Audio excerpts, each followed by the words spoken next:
இன்றைய நாள் வாக்குத்தத்த வசனம் சங்கீதம் 34:9. கர்த்தருடைய பரிசுத்தவான்களே, அவருக்கு பயந்திருங்கள், அவருக்கு பயந்தவர்களுக்கு குறைவில்லை. குறைவில்லாத ஒரு வாழ்க்கையை குறித்து இந்த வாக்குத்தத்தம் சொல்லுகிறது. நம்முடைய வாழ்க்கையில் தான் எத்தனை குறைகள்.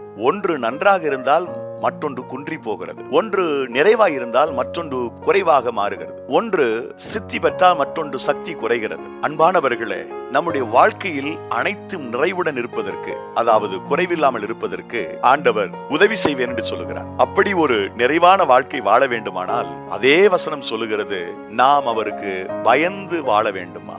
ஆண்டவருக்கு பயந்து வாழ்கிற ஒவ்வொரு மனிதனுடைய வாழ்க்கையிலேயும் ஒரு நிறைவை அவர் தந்து ஆசீர்வதித்து உயர்த்துகிறார். உங்கள் வாழ்க்கையில் ஒரு நிறைவு உண்டாவதற்கு எப்போதும் தேவனுக்கு பயந்து நடங்கள். இன்றைய நாள் உங்களுக்கு ஆசீர்வாதமான நாளாய் இருப்பதாக. God bless you.